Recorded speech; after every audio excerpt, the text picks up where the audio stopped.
Video बघणाऱ्या प्रत्येकाला महाप्रपंचतर्फे तेजस तुंगारचा सप्रेम जय शिवराय, सप्रेम जय श्रीराम, पांडुरंग हरी, जय श्री हरी विठ्ठल. शरद पवार साहेबांनी व्हीलचेअरवर बसून वरिष्ठ सभागृह म्हणजेच राज्यसभेमध्ये जाऊन राज्यसभा खासदार पदाची शपथ घेतली.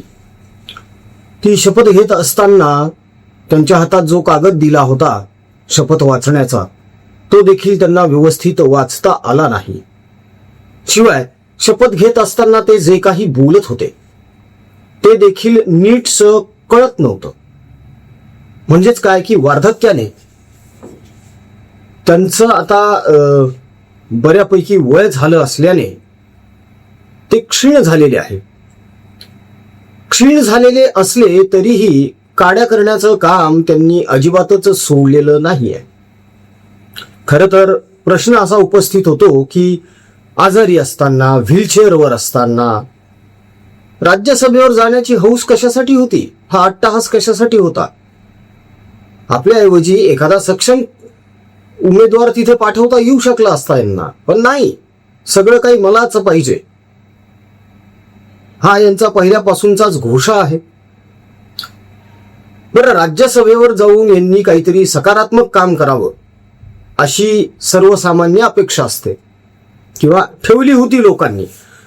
पण ही फोल आहे हो, काही होत नाही. पवारांकडून सकारात्मक काम होणं हे म्हणजे दिवा स्वप्नासारखं आहे. बघा ना, आता त्यांनी एक लेख लिहिला वारकऱ्यांवर, वारीवर. भला लंबा चौडा लेख आहे तो. त्या लेखाचा मतितार्थ सांगतो फक्त तुम्हाला की पवारांचं म्हणणं असं आहे की वारीमध्ये आता पुरोगाम्यांपेक्षा प्रतिगामी लोक जास्त झाले आणि मग त्यावर अनेक जणांनी आपली आपली मतं व्यक्त करायला सुरुवात केली. कुठेतरी मला असं जाणवलं की पवार बोलतायत ते खरं बोलतायत, खरंच खरं बोलतायत. हा टोमणा ते आपल्या लेकीला मारतायत आणि सुषमा अंधारेंसारख्यांना मारतायत. ऍक्च्युली पवारांचा प्रॉब्लेम हा झालेला आहे की वारकऱ्यांसोबत धारकरी जेव्हा वारीमध्ये चालतात तिथे ह्यांची खरी अडचण होते. मात्र वारकऱ्यांच्या रक्षणासाठी भिडे गुरुजींचे धारकरी असतात. याकडून लक्ष वेधून घेण्यासाठी आणि पुन्हा एकदा जातीपातीचं राजकारण करण्यासाठी, हिंदूंमध्ये फूट पाडण्यासाठी काडी काम करण्याचं कार्य पवारांनी पुन्हा एकदा खासदार पदाची शपथ घेऊन सुरू केलेलं आहे. खरं तर खासदारकीची शपथ घेत असताना मी निरपेक्षपणे काम करेन, सर्वधर्म समभाव जपेन वगैरे वगैरे वगैरे अशा खूप मोठ्या मोठ्या गप्पा लिहिलेल्या असतात त्यामध्ये. मात्र पाळलं काहीच जात नाही त्यातलं. यांचं म्हणणं असं आहे की प्रतिगाम्यांचा शिरकाव झाल्यामुळे आता वारीला संकट निर्माण झालंय. काय संकट निर्माण झालं? बरं, सगळ्यात महत्वाचा प्रश्न हा आहे की वारीचा आणि पवारांचा संबंधच काय? हे तर देवांचे बाप आहेत ना, स्वतःच म्हणतात ना आम्ही तुमच्या देवांचे बाप आहोत म्हणून. मग देवांच्या बापाला या वारीबद्दल बोलण्याची गरज काय पडली? जी सुषमा अंधारे राम आणि कृष्ण थोतांड आहे असं बोलली होती, काय रामराव त्या शबरीची उष्टी बोरं खात गुलू गुलू हमने तुमको देखा तुमने हमको देखा कुछ हुआ की नहीं असं काहीतरी बरळली होती ती बाई. आई बसली, बाप बसत नाही का कधी? हे असलं बोलणाऱ्या बाईला चकार शब्दाने देखील पवार फॅमिली तर्फे कोणीही काहीही टोकलं नाही किंवा आजपर्यंत आस्था गायत कधी तिला एक साधा प्रश्नही केला नाही. त्याचं कारण आहे यांना हेच हवंय, यांना हेच हवंय. काहीही करून हिंदूंची निंदा लालस्ती करायची, हिंदूंना हिणवायचं, कमी लेखायचं, हिंदूंमध्ये फूट पाडायची, जातीपातीचं द्वेष निर्माण करायचा. स्वतःचीच कन्या बघा ना. आषाढी एकादशीला बाई पांडुरंगाला चालतं, मग आपल्याला का नाही चालायचं? पांडुरंगा मला माफ कर, मटण फार गोड लागलं बाई, असं म्हणत मिटक्या मारत मारत मटण गिळायला बसल्या होत्या ना Supriya Sule. Video clip viral येत ना त्याच्या. वरतून बेशरमपणे असं म्हणतात की काय खायचं आणि काय प्यायचं हे माझं मी ठरवेन, आणि जर जास्त कोणी बडबड केली यावर तर मी अमित शहांकडे कंप्लेंट करून बघा. बघा कसे झापतेत.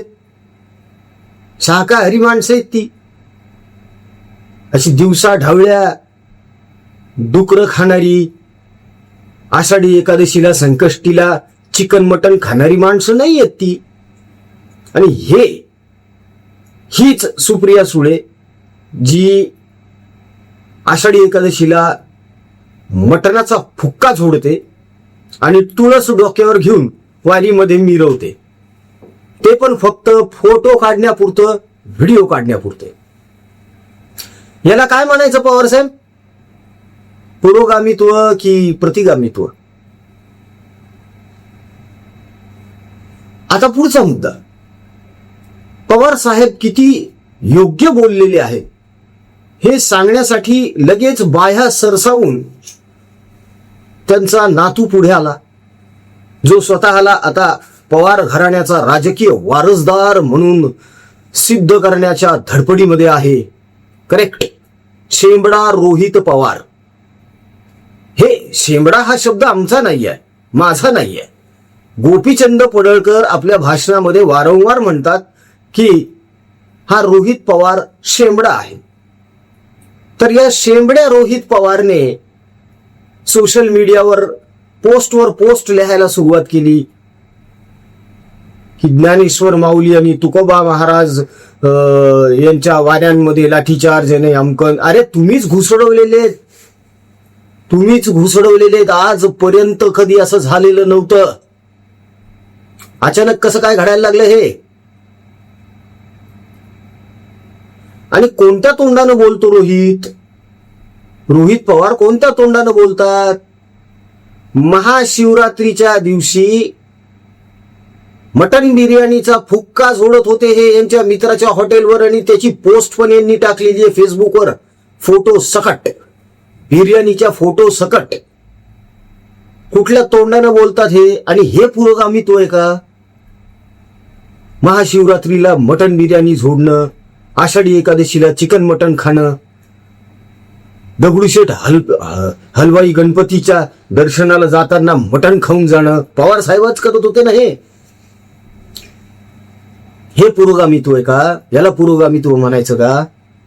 आणि हाच शेंबडा रोहित पवार नंतर म्हणतो मनुवाद पसरतोय. आणि मनुवाद, अरे मनु वाचला तरी आहे का?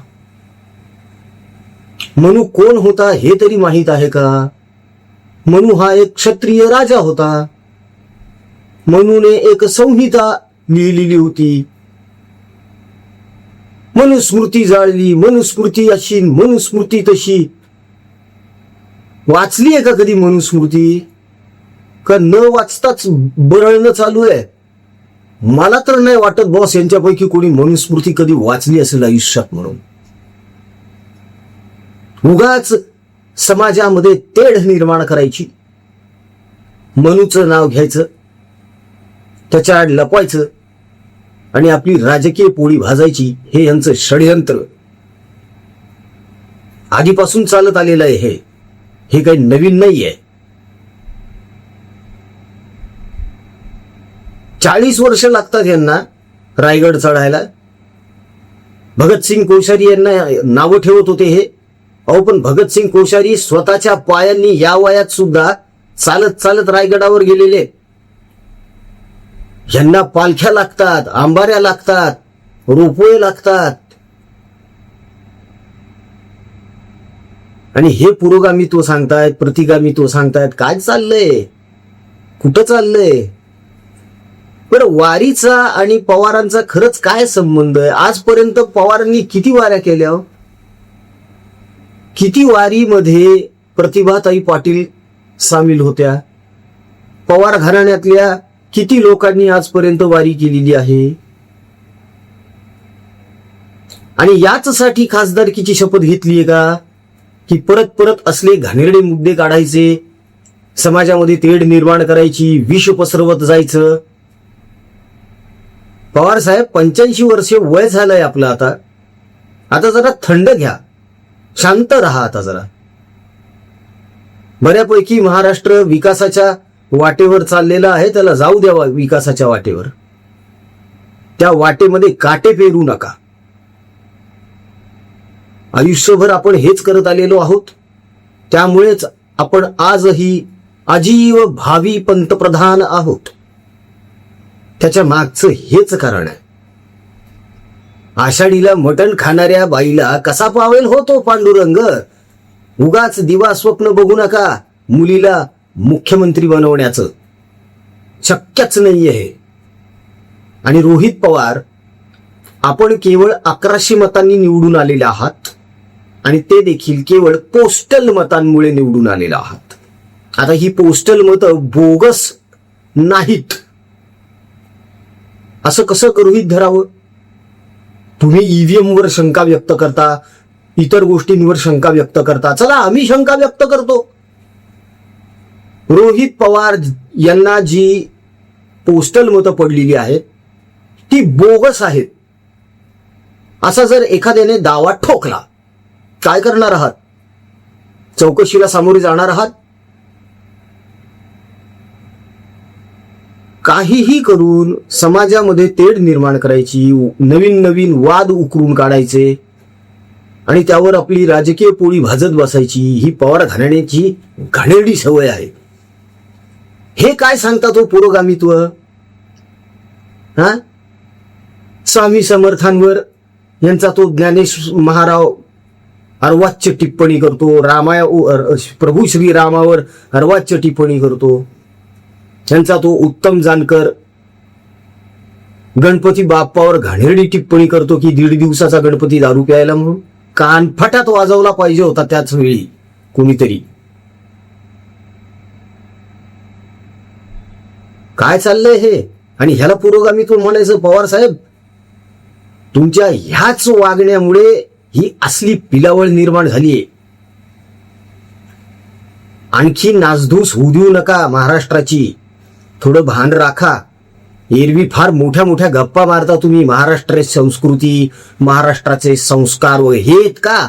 महाराष्ट्राची संस्कृती आणि संस्कार संत महंतांना नावं ठेवायची, प्रभू श्रीरामांना नावं ठेवायची, गणपती बाप्पाला नावं ठेवायची, आषाढी एकादशीला मटण खायचं आणि म्हणायचं आम्ही पुरोगामी आहोत, पुरोगामी आहोत. हे पुरोगामित्व असतं का? या प्रश्नाचं उत्तर आता पवार फॅमिलीने देणं गरजेचं झालेलं आहे.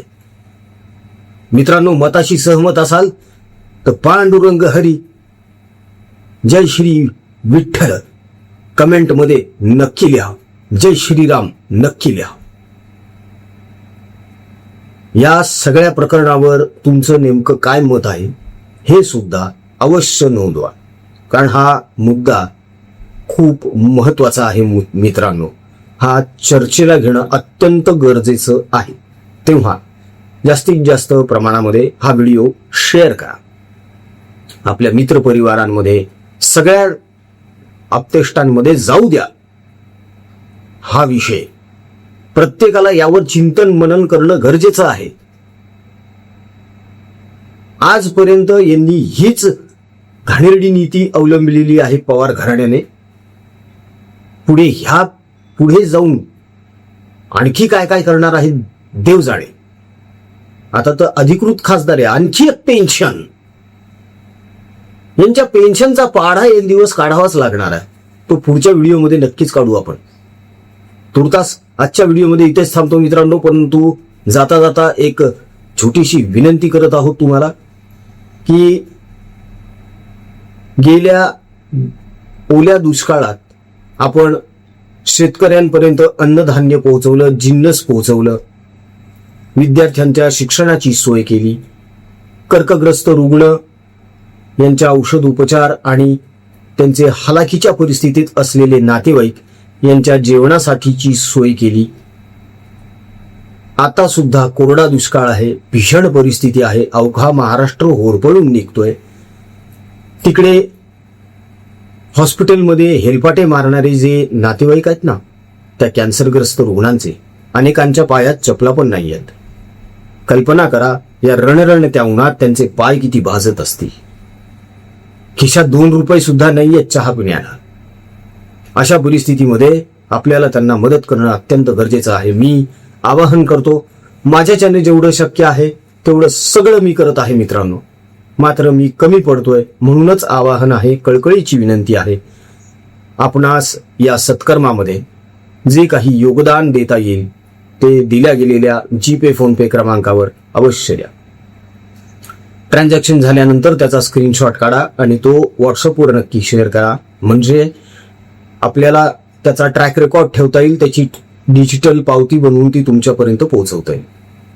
आपला एक रुपया देखील अनेकांसाठी लाख मोलाची मदत ठरू शकतो. ही माणुसकीची भावना मनामध्ये जपत प्रभू श्रीरामाचं नाव घेत सहकार्य करा. व्हिडिओ आवडला असेल तर लाईक करा, शेअर करा, चॅनलला सबस्क्राईब करा. जय हिंद, जय महाराष्ट्र, वंदे मातरम, जय शिवराय, जय शंभूराजे, जय भवानी, जय जगदंब, भारत माता की जय, जय श्रीराम.